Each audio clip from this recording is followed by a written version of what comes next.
WHTV.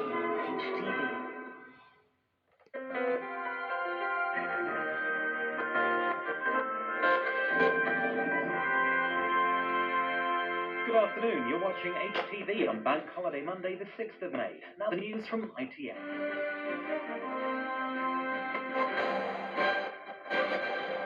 Good afternoon. The government has threatened tit-for-tat expulsions if Russia carries out a threat to expel British diplomats for spying. The Foreign Office says the allegations are completely unjustified. Russia made the threat after the arrest of a Russian who's admitted spying for MI6, the British intelligence agency. He could face a death penalty on a charge of treason. Here's our Moscow correspondent Julian Mannion. There was little sign of unusual activity at the British Embassy following today's announcement that a number of diplomats are to be expelled for alleged involvement in a Moscow spy ring. According to a Russian statement, which had more than a whiff of the Cold War about it, the embassy has been used as a cover for illegal spying activities, though what those activities may have been has not yet been made clear, and the British Foreign Office in London says such allegations are completely unjustified. The Russian Security Service, now known as the FSB, says it has arrested a Russian national who has confessed to working for British intelligence. He is said to have been caught red-handed, in communication with his British controller and in possession of espionage equipment. It was in the Cold War year of 1989 that the then Soviet government last expelled a group of British diplomats, a tit-for-tat move in retaliation for the expulsion of several alleged Soviet spies from Britain. But today, political relations are far warmer. Some experts are speculating that the expulsions may have something to do with Boris Yeltsin's uphill campaign for re-election against the communists, and his need to show that he is defending Russia's interests. I think that the Russian government, in this case, considers it much more useful for its prospects, or for the prospects of Mr. Yeltsin in the election, to take an anti-Western stand rather than pro-Western. Today, Boris Yeltsin inspected the Kremlin Guard. The presidential election due next month is producing great political tension, and today's spy row may just be part of the fallout. But the Russian Security Service insists that the affair is serious and that the Russian national they've arrested could face the death penalty. He apparently worked in a government department, and he is accused of selling both political and defense secrets to Britain. Julian Mannion, ITN, Moscow. Here, detectives in Southampton are questioning a man over yesterday's suspected arson attack at a house in which 4 children were killed. This afternoon, the detective leading the investigation said preliminary inquiries confirmed that the fire was started deliberately. James Bays reports.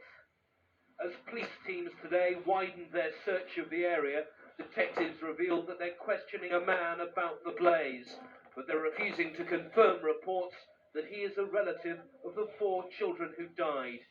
6-year-old Patrick Good, his brother Terry, who was 12, and sisters Nicola, aged 8, and Alison, who was 10 years old. A total of 70 officers are now working on the case, which is being treated as a murder inquiry. Words almost fail me in thinking of what must have gone through the mind of someone who may have set light to a house with a whole family in it. It's difficult to add any words. The English language doesn't provide easy words to cover that situation. The children's sister, 14-year-old Kelly Good, suffered serious burns. Mother Beverly and father Melvin are at her bedside at the Salisbury District Hospital. Although they are deeply distressed, they have spoken briefly to detectives. Meanwhile, officers have once again been out taking statements from the family's neighbours. We're here making house-to-house inquiries from the latest fire that occurred across the road. As more wreaths and flowers arrived at the site of the blaze, police once again appealed for local people with information to call them. James Bays, ITN, Southampton. Detectives have again warned of the dangers of taking the drug ecstasy following the death of a police superintendent's daughter. Claire Pierce from Nottinghamshire collapsed after an all-night party. Friends say they saw her taking an ecstasy tablet in a nightclub before she died. Helen Wright reports. Claire Pierce, it's claimed, had taken a cocktail of vodka, ecstasy and painkillers while celebrating a friend's birthday at this club in Derby. But she died several hours later here at an all-night party at the home of a young man who didn't know her and whose mother was away on holiday. Claire lay down on a settee at some point during the course of the night and apparently went to sleep.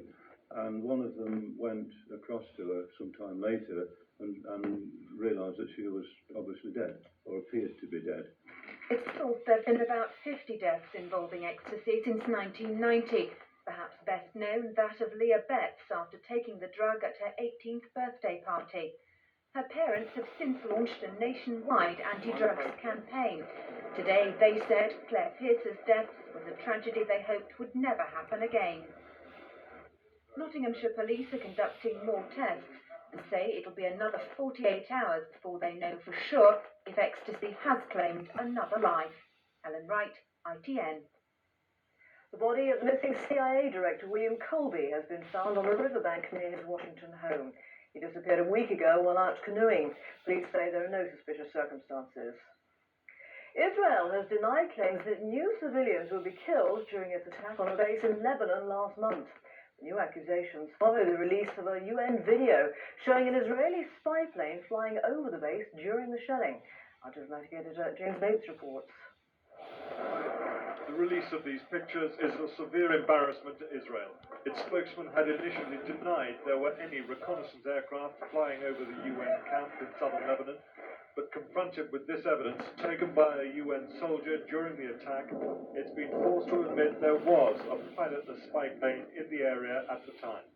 They insist reconnaissance photos taken before the shelling did not show the presence of 500 civilians at the UN base, and that anyway, the drone aircraft was flying a different mission.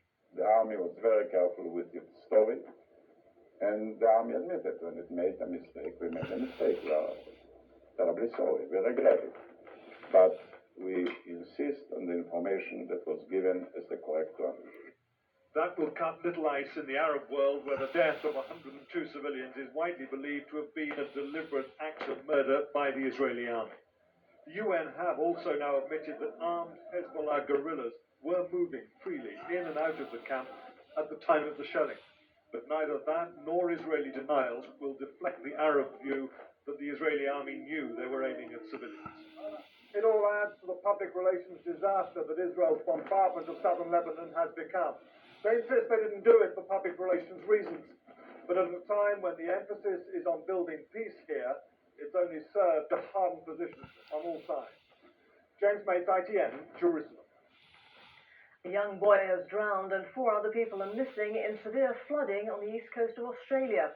Whole towns have been cut off as the water continues to rise. Gareth Furby at ITN reports. It's already a disaster area and the rain is still falling. Homes and businesses cut off or without power, the damage adding up to many millions. A few can still get through, but most roads are closed. To the west of Brisbane, whole communities isolated. They haven't seen floods like this for 8 years. Lives have been lost, but there have been many rescues. In one creek, a man was washed downstream, but managed to hold onto a log until emergency crews could get to him. But on a golf course, a 6-year-old boy drowned after falling into a stream.